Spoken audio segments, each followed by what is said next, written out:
कार्तिक महात्म कथा अध्याय 1। भगवान विष्णु और लक्ष्मी की कृपा प्राप्त होगी।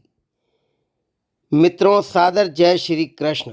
बहुत बहुत स्वागत है, बहुत बहुत अभिनंदन है हमारे इस YouTube चैनल में।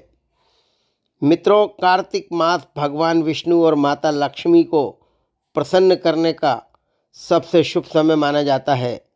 इस मास में सुबह सुबह स्नान करके भगवान विष्णु और भगवान श्री कृष्ण की विधि पूर्वक पूजा करने का विशेष महत्व है। तुलसी की पूजा और दीपदान करने से भी घर में सकारात्मक ऊर्जा और शांति का वातावरण बनता है।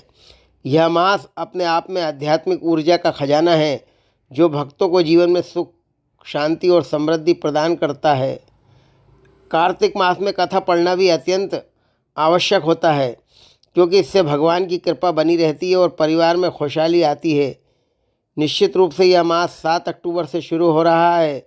सभी को रोजाना पूजा करने से इस पावन कथा का पाठ अवश्य करना चाहिए।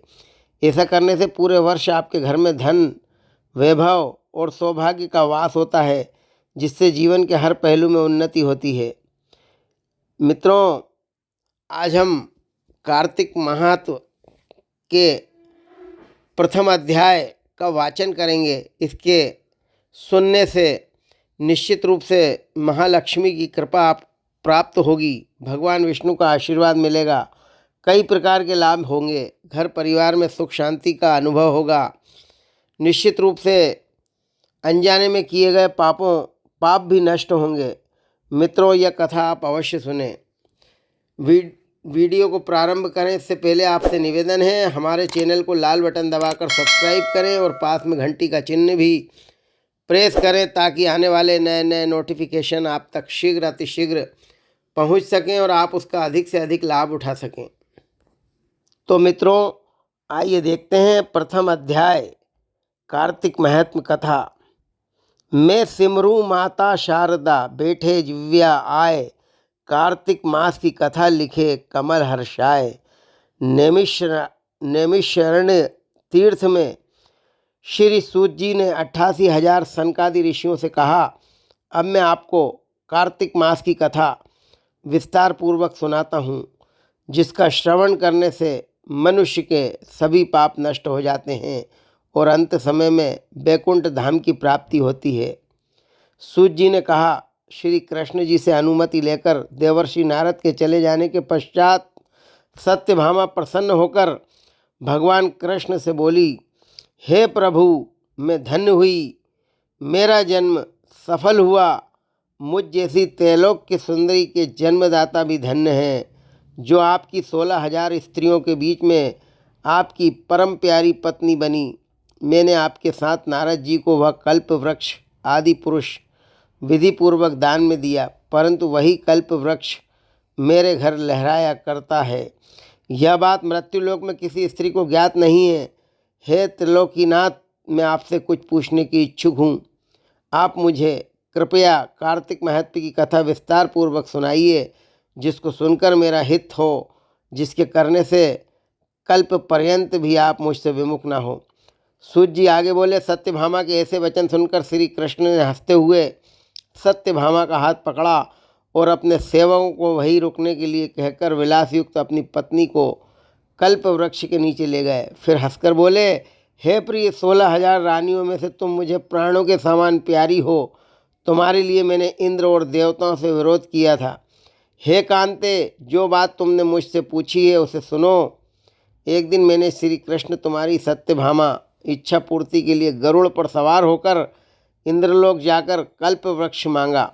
इंद्र द्वारा मना किए जाने पर इंद्र और गरुड़ में घोर संग्राम हुआ और गोलोक में भी गरुड़ जी गोओं से युद्ध किया।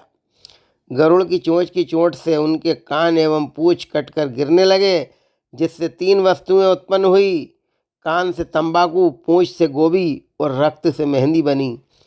इन तीनों का प्रयोग करने वाले को मोक्ष नहीं मिलता। तब गोओं ने क्रोधित होकर गरुड़ पर वार किया, जिससे उनके 3 पंख टूटकर गिर गए। इनके पहले पंख से नीलकंठ, दूसरे से मोर और तीसरे से चकवा चकवी उत्पन्न हुए।